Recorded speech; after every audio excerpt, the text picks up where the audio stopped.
तो हमारी इस हम्दो सिताइश को कबूल कर।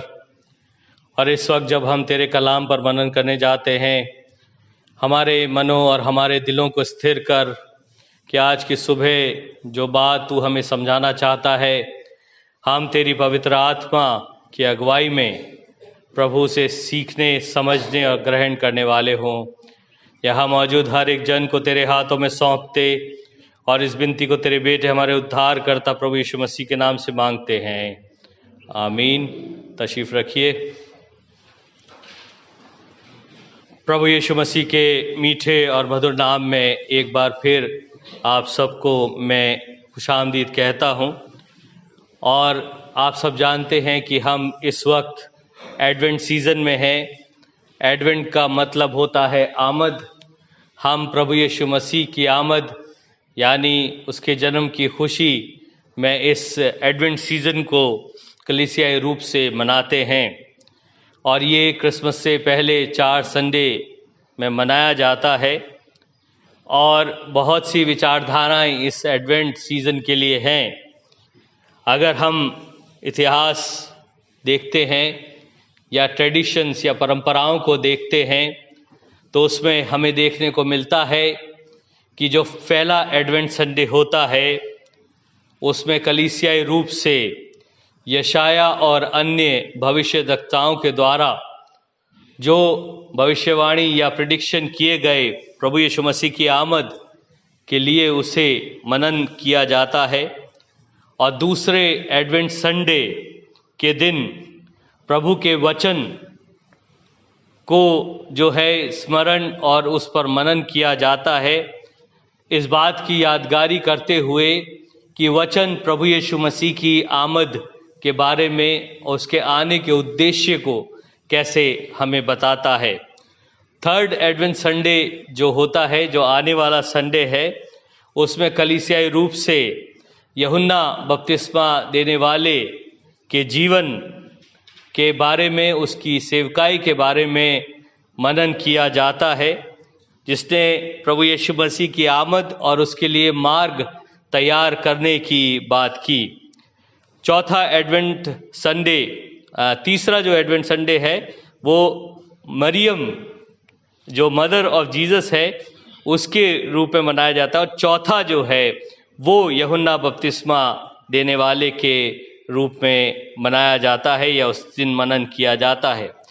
आज मैं संक्षिप्त रूप से आपके ध्यान को जिस तरफ ले जाना चाहता हूँ वो परमेश्वर के वचन के संबंध में है, क्योंकि आज सेकंड एडवेंट संडे है। तो इस दिन जो है प्रभु का वचन प्रभु यीशु मसीह की आमद के बारे में, उसके आने के उद्देश्य के बारे में जो कहता है, उस पर मैं आपके ध्यान को ले जाना चाहता हूं। और बड़े संक्षिप्त रूप से हम देखेंगे कि प्रभु का वचन इस आमद के बारे में क्या कहता है। हम सब जानते हैं कि प्रभु यीशु मसीह जो परमेश्वर का पुत्र था, उसने देह को धारण किया, अर्थात वो इंसानी रूप से इस दुनिया में आया। तो उसके आने का मकसद, उसके आने का उद्देश्य साधारण शब्दों में परमेश्वर का वचन क्या बताता है, आज की सुबह हम उस पर जो है प्रकाश डालेंगे, उसे स्मरण करेंगे और उस पर मनन करेंगे। जो हिस्सा आपके सामने पढ़ा गया, आप मेरे साथ उसे निकाल लीजिए। इब्रानियों की पत्री उसका 2 अध्याय हम खोल लें। इसी अध्याय पर आधारित आज का हमारा मनन है। देखिए, ये एक अध्याय केवल जो है वो प्रभु की आमद के बारे में बहुत से उद्देश्यों को हम पर प्रकट करता है, जिसे हमें साधारण रूप से समझना जरूरी है। आइए देखें, इस अध्याय में ये बताया गया है कि क्यों प्रभु यीशु मसीह ने देह को धारण किया, अर्थात इस इंसानी रूप में क्यों प्रभु यीशु मसीह ने जन्म लिया। पहली चीज जो यहाँ पर परमेश्वर का कलाम बताता है, अगर 14वां पद हम पढ़ते हैं इस अध्याय का, तो वहां लिखा है, इसलिए जबकि लड़के मांस और लहू के भागी हैं, तो वह आप भी उनके समान उनका सहभागी हो गया, ताकि मृत्यु के द्वारा उसे जिसे मृत्यु पर शक्ति मिली थी अर्थात शैतान को निकम्मा कर दे। प्रभु यीशु मसीह का देह में आने का पहला कारण, प्रभु यीशु मसीह के इंसानी रूप में आने का पहला कारण यहाँ पर परमेश्वर का कलाम बताता है, जो 14वें पद में है, कि वो हमारे साथ सहभागी होने के लिए आया। जिस तरह हम इंसान के रूप में जीते हैं, वो उस जीवन को जीने के लिए आया, लेकिन हमारी तरह कमजोरियों में, हमारी तरह परीक्षाओं में हारने के लिए वो नहीं आया, लेकिन वो इसलिए आया कि इंसानी रूप में वो हमारे सामने एक ऐसे आदर्श को रखे जिससे परमेश्वर के उद्देश्य की पूर्ति जीवन में होती है। अर्थात जिस स्वरूप में परमेश्वर ने हम सबको बनाया था, उसी स्वरूप को पूर्ण रूप से प्रकट करने के लिए प्रभु यीशु मसीह आया और वो सहभागी हुआ हमारी तरह ही शरीर में, कि शैतान के द्वारा जो मृत्यु आई है, उसके कामों से जो हमारा अलगाव परमेश्वर के साथ हुआ है वो खत्म हो और उसके कामों की, उसकी मौत की शक्ति को वो हरा दे। मेरे अजीजों, प्रभु यीशु मसीह की आमद, प्रभु यीशु मसीह का एडवेंट जो है वो इसलिए है कि एक कामिल इंसान के आदर्श को, एक एग्जाम्पल को, एक आइडियल को वो हमारे सामने रख सके। अब जबकि हम आने वाले समय में क्रिसमस मना रहे हैं, हमारी समझ क्या है? हमें अपने जीवन में इस चीज़ को समझना है, इस चीज़ को अच्छी तरह से विश्वास के साथ ग्रहण कर लेना है कि प्रभु यीशु मसीह शरीर में होकर इसलिए आया कि वो मुझे सिखाए, वो मुझे और आपको सिखाए कि एक इंसान किस तरह से परमेश्वर ने सोचा था, रचा था, और वो हमारे जीवन के समानांतर होकर, सहभागी होकर शैतान की हर एक युक्ति को, जिस पर हम विजय नहीं पा पाए, वो उसकी शक्ति को हरा दे या उसके कामों को हमारे जीवन में वो निकम्मा कर दे। तो पहली चीज़ जो प्रभु यीशु मसीह के देह धारण की थी, जो कलाम बताता है, वो ये थी कि वो हमारा सहभागी हो और शैतान के कामों को वो निकम्मा कर दे। दूसरी चीज देखें, इसी अध्याय के 15वें पद में हमें देखने को मिलती है, वहां लिखा है, और जितने मृत्यु के भय के मारे जीवन भर दासत्व में थे, उन्हें छुड़ा ले। प्रभु यीशु मसीह की देह धारण का दूसरा उद्देश्य हमें यहाँ पर देखने को मिलता है। पहला उद्देश्य ये है कि वो हमारा सहभागी हो और शैतान के कामों को वो निकम्मा कर दे।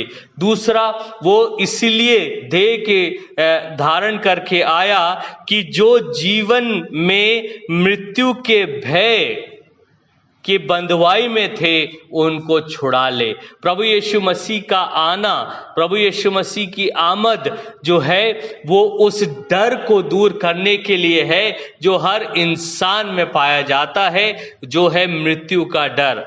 अर्थात जीवन के नाश और विनाश का डर जो है, उसको खत्म करने के लिए प्रभु यीशु मसीह ने देह को धारण किया। और जब वो तीसरे दिन मुर्दों में से जी उठा, इंसानों को, मनुष्यों को एक नई जीवित आशा उसने दी कि मृत्यु जो है वो खात्मा नहीं है, लेकिन मृत्यु के बाद एक विश्वासी के लिए पुनरुत्थानित जीवन है और साथ ही साथ अनंत जीवन में प्रभु की सहभागिता है। इसलिए मेरे अजीजों, हमें इस बात को समझना आज की सुबह जरूरी है कि ये एडवेंट हम क्यों मना रहे हैं। अर्थात प्रभु की आमद को जब हम सेलिब्रेट कर रहे हैं, तो उसके पीछे का उद्देश्य वचन हमें क्या बता रहा है।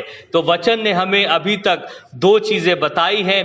पहली चीज, वो इसलिए आया कि हमारा सहभागी हो और शैतान के कामों को वो निकम्मा कर दे। दूसरा, वो इसलिए देह धारण करके आया कि हम जो मृत्यु के भय में जीते हैं, उसकी बंधुआई से हमें वो छुड़ा ले। तीसरा, कारण अगर हम देखें इसी अध्याय के 17वें पद को अगर हम देखते हैं तो वहां पर लिखा है, इस कारण उसको चाहिए था कि सब बातों में अपने भाइयों के समान बने, जिससे वह उन बातों में जो परमेश्वर से संबंध रखती है एक दयालु और विश्वास योग्य महायाजक बने, ताकि लोगों के पापों के लिए प्रायश्चित करे। ये तीसरा कारण है जो प्रभु का कलाम हमें बताता है कि वो इसलिए आया।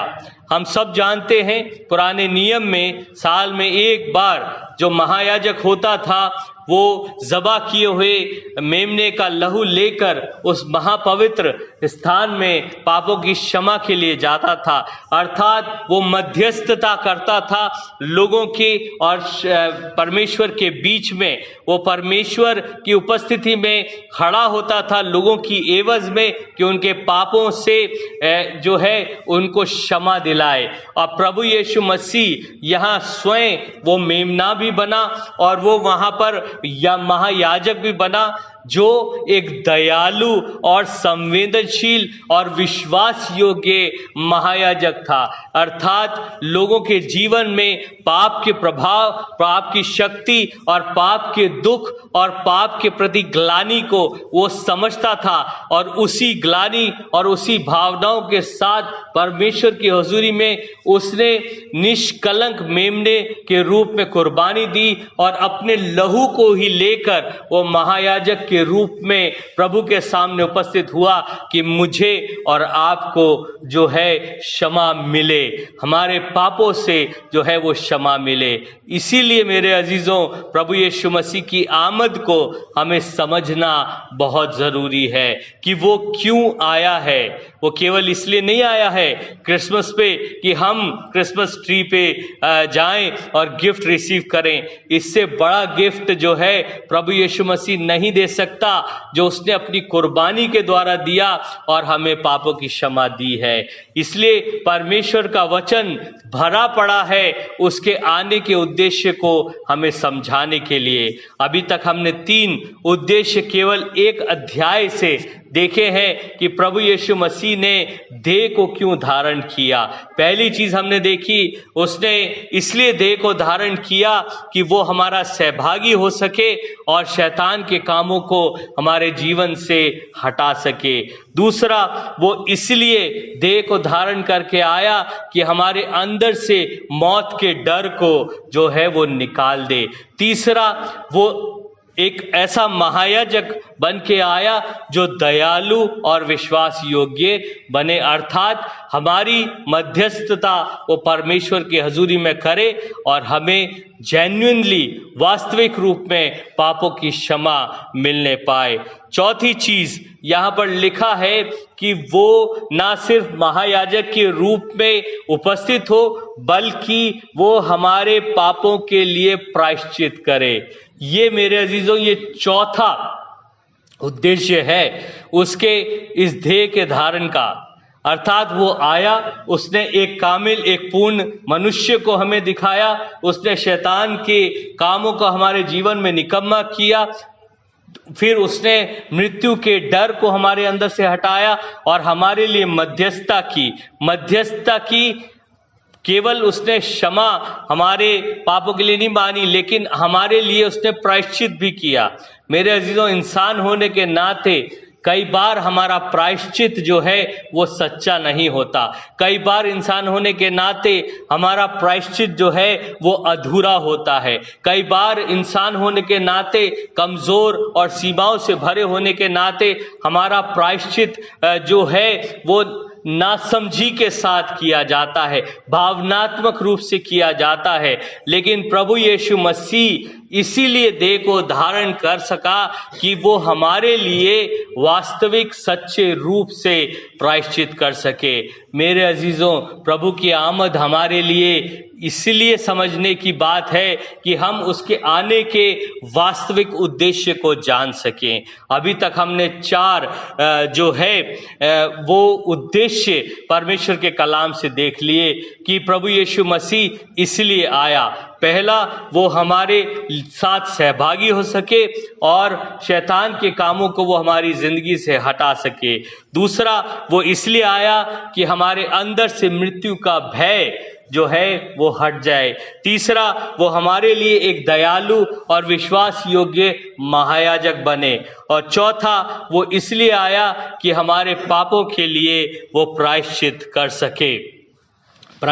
सके।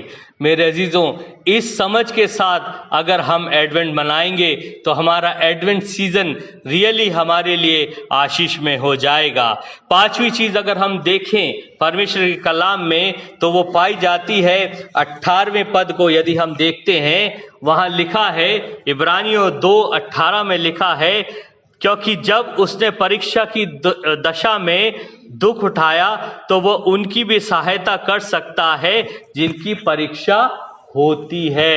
ये उसकी आमद का 5वां जो है वो उद्देश्य था कि वो देह में होकर इसलिए आया ताकि वो हमारी सहायता करे कि हमारी परीक्षा जब होती है। मेरे अजीजों, उसकी सेवकाई में हम देख लें, जिस जन की परीक्षा होती थी प्रभु उसे बड़े प्यार से जो है संभालता था, उसे चंगाई देता था, उसे हिम्मत प्रोत्साहन देता था, उसके दुख को जो है वो हटाता था, उसके मन की व्यथाओं को, उसके मन के डाउट्स को वो समझता था और उसका एक्सप्लेनेशन और सही उत्तर जो है वो देता था। मेरे अजीजों, आज दुनिया में अगर हम देखें कितनी परीक्षाओं में होकर हम गुजर रहे हैं और इतनी बड़ी परीक्षा जो हम मसीहों के लिए इस महामारी के दौरान में आई है, हम उसका सामना कर रहे हैं कि हम परमेश्वर के घर में भी इबादत नहीं कर पा रहे, लेकिन प्रभु मौजूद है क्योंकि उसके कलाम ने हमें बताया कि वो इसलिए आया कि वो हमारी सहायता करे कि हमारी परीक्षा में हम गिर ना जाएं, हमारे जीवन की परीक्षा में हम फेल ना हो जाएं। मेरे अजीजों, आज भी प्रभु बदला नहीं है, आज भी प्रभु वही है जिस तरह वो शारीरिक रूप में जब था वो लोगों की सहायता करता था, आज मेरी और आपकी भी सहायता वो करता है। क्या हम इस बात को समझते हैं? क्या हम इस बात को पूर्ण विश्वास के साथ अपने जीवन में अपनाते हैं कि प्रभु की आमद इसलिए हुई कि परीक्षाओं में वो हमारी सहायता कर सके? अभी तक हमने 5 उद्देश्य एक ही अध्याय से देख लिए हैं कि प्रभु की आमद या एडवेंट क्यों हुई। आइए 2 और हम देखते हैं जो प्रभु के कलाम में हमें देखने को मिलती है। इब्रानियों की पत्री उसका 4था अध्याय और उसका 15वां पद अगर हम देखें, इब्रानियों 4 और उसका 15वां पद वहां लिखा है, क्योंकि हमारा ऐसा महायाजक नहीं जो हमारी निर्बलताओं में हमारे साथ दुखी ना हो सके, परंतु वह सब बातों में हमारे समान परखा गया तो भी निष्पाप निकला। यहाँ पर जो है एक वर्ड बड़ा इंपॉर्टेंट है, वहाँ लिखा है कि हमारे दुख को ना समझ सके या ऐसा महायाजक हमारा नहीं है जो हमारे साथ सहानुभूति रख सके। अब यहाँ पर जो सहानुभूति शब्द है वो इस बात की तरफ बताता है कि प्रभु यीशु मसीह जब इस दुनिया में देह में आया तो वो हमारे साथ सहानुभूति अर्थात जैसी हमारी अनुभूति होती है, जैसा हमारा एहसास हम करते हैं अपनी निर्बलताओं में, अपनी परीक्षाओं में, वैसा का वैसा ही अनुभूति, वैसे की वैसी एहसास वो भी करता है। मेरे अजीजों, वो इसलिए आया है कि आपकी और मेरी अनुभूति अर्थात अर्थात मेरे और आपके एहसासों को वो खुद जो है एहसास करने पाए, वो खुद महसूस करने पाए, वो दूर रह के जो है वो देखे ही ना कि अरे ये दुख में है, लेकिन जो दुख है उसको वो स्वयं भी जो है एहसास कर सके, वो इसलिए आया। मेरे अजीजों, हमारा परमेश्वर, हमारे परमेश्वर का बेटा, हमारा उद्धार करता प्रभु यीशु मसीह इस संसार में केवल जो है दूर रहकर या बिना संवेदना के ही हमें डिलीवर या साल्वेशन देने नहीं आया, लेकिन वो इसलिए आया कि हमारे साथ, वो अनुभूति के साथ, हमारे एहसासों के साथ, हमारी ज़रूरत की एहसासों के साथ वो हमें साल्वेशन दे सके। क्या मेरे अजीजों, हमने इस बात को सीखा और समझा है? हमने सीखा वो मध्यस्थ है, वो विश्वास योग्य है, वो दयालु है, लेकिन वो हमारे साथ संवेदनशील भी है, वो हमारे साथ सिंपैथी भी रखता है। अर्थात जैसा हम सोचते हैं, जैसा हम एहसास और महसूस करते हैं, वो भी वैसा ही करता है। इसलिए तो कहा है कलाम में कि वो परखा गया लेकिन वो निष्पाप निकला। मेरे अजीजों, उसने हमारे सामने ये आदर्श को रखा। उसने भी अनुभूति की, उसने भी एहसास किया कि जब परीक्षाएं होती है तो हम फेल हो जाते हैं, लेकिन उसने इस एहसास के साथ विजयी होना हमें सिखाया है। उसने विक्टोरियस हमें होना सिखाया है और हमारे एहसासों को उसने खुद भी महसूस किया है। ये छठी उसके आने का उद्देश्य था कि जैसा इंसान महसूस करता है वैसा ही वो भी महसूस कर सके। सातवीं और आखिरी चीज परमेश्वर के कलाम से अगर हम देखें, इब्रानियों की पत्री उसका 10वां अध्याय और उसका 20वां पद यदि हम देखें, 19 और 20 पद मैं आपके सामने पढ़ रहा हूं। वहां पर लिखा है, इसलिए हे भाइयों, जब हमें यीशु के लहू के द्वारा उस नए और जीवते मार्ग से पवित्र स्थान में प्रवेश करने का हियाव होता है जो उसने पर्दे अर्थात अपने शरीर में होकर हमारे लिए अभिषेक किया है। क्या लिखा है 7वां पद जो हमें समझाता है? वो ये समझाता है कि उसने हमारे लिए एक नए और एक जीवते मार्ग को खोला, है ना। पुराने नियम में हम समझ सकते हैं कि आम लोग जो होते थे वो उस महापवित्र स्थान में प्रवेश नहीं कर सकते थे, बल्कि जो याजक या महायाजक होता था वो तैयारी के साथ लोगों की एवज में उस महापवित्र स्थान में वो भेंट लेकर प्रभु के सामने जाता था, वो पाप बलि लेकर जाता था, वो पापों की क्षमा के लिए जाता था। लेकिन प्रभु यीशु मसीह की कुर्बानी के बाद हम सब जानते हैं कि वो पर्दा जो था, जो सेपरेशन था खुदा और इंसान के बीच में, वो हट गया। ये किसने किया? ये प्रभु यीशु मसीह ने किया। यहाँ परमेश्वर का कलाम इस बात को कहता है कि उसने देह इसलिए धारण की कि जो सेपरेशन था, जो रुकावट थी उस रास्ते में, वो दूर कर दे। और ये नया रास्ता, और नया ही नहीं लेकिन लिखा है जीवता। जीवता मतलब लिविंग, जो सक्रिय है, जो एक्टिव है। लिविंग वही है ना, जो जीवन की बात करते हैं। जीवन क्या है? जो सक्रिय है ना, जो क्रियाशील है, वही है जीवन। तो यहां परमेश्वर कलाम कहता है कि उसने जीवते और नए मार्ग को हमारे लिए खोला।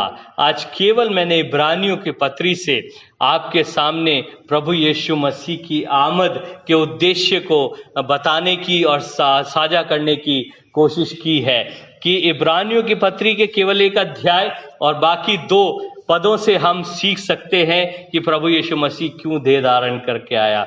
अब आप सोच लीजिए, बाइबल में 66 बुक्स हैं, एक ही बुक में जो है उसके आने के उद्देश्य कितने? 7 हमने देख लिए, केवल 7 ही मैंने चुने हैं, लेकिन प्रभु का कलाम भरा पड़ा है।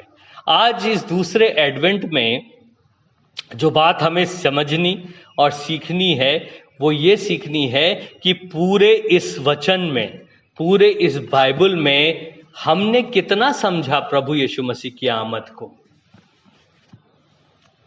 प्रॉफिट्स उसके बारे में बताते आए, जो भविष्यद्वक्ता थे वो बताते आए। नया नियम पूरा उसके आमद के बारे में बता रहा है। हम कितना समझते और कितना जानते हैं। आज एडवेंट जब आता है तो क्रिसमस की बात आती है तो हमारी समझ कहाँ तक है? हम सांसारिक रूप से ही समझ पाते हैं। हम एडवेंट और क्रिसमस को क्या समझते हैं? नए कपड़े, केक, डेकोरेशन, ये सब चीज़ों में हमारा ध्यान रहता है, लेकिन उसकी आमद के वास्तविक उद्देश्य को, जो परमेश्वर का वचन बताता है, हम चूक जाते हैं। मेरे अजीजों, आज जागने का समय है। आज प्रभु के वचन से सीखने और समझने और ग्रहण करने का समय है। इसीलिए शायद प्रभु ने ऐसा समय हमारे सामने दिया है कि हम अपने ध्यान को इस सांसारिक चकाचौंध से हटाकर प्रभु के वचन की तरफ ले आए। कितने लोगों से मैं बात करता हूं, वो कहते हैं, भाई साहब, हमारे जीवन में पहली बार ये समय हम देख रहे हैं कि इबादतें होना मुश्किल हो रही। हम गैदर नहीं कर सकते, हम आपस में मिल नहीं सकते, हम डेकोरेशन नहीं कर सकते, हम ये नहीं कर सकते, हम वो नहीं कर सकते। ये जो बाहरी सेलिब्रेशन है ना, उस पे रोक है। अगर हम इसको पॉजिटिव वे में देखना चाहें तो हम इस बात को समझ सकते हैं कि प्रभु ने हमें ये अवसर इसलिए दिया है कि हम इन दिनों में इन सब बातों से ध्यान हटाकर परमेश्वर के वचन पर लगा सकें कि वो क्यों आया। अगर हम इस बात को समझ जाते हैं मेरे अजीजों, तो हमारी जिंदगी में इस एडवेंट और क्रिसमस की खुशी दोबाला हो जाएगी कि प्रभु यीशु मसीह, जो आप खुदा है, जो आप खुदा का बेटा, हमारा उद्धार करता है, वो हमारे समान बन गया।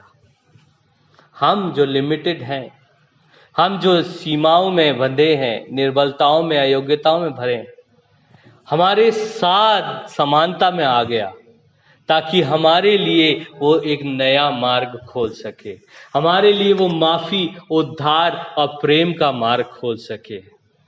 अगर हम ये समझ जाते हैं मेरे अजीजों, हमारे लिए क्रिसमस बहुत आशीषित हो जाएगा।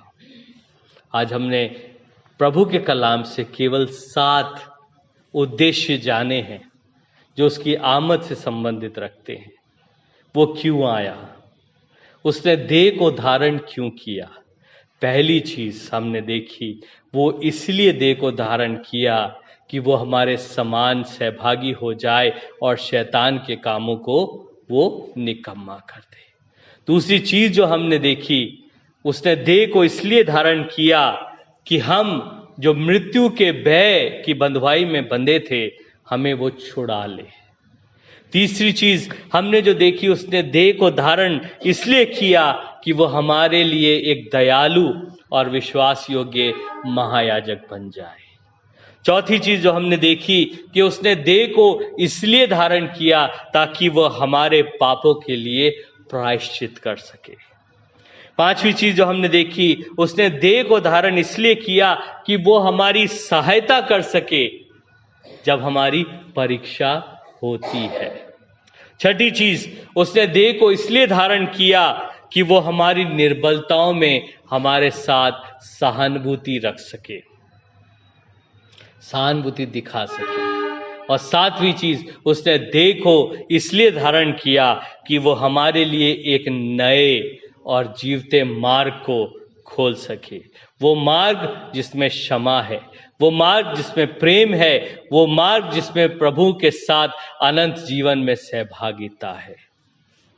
मेरे अजीजों, आज परमेश्वर के घर में जब हम बैठे हैं,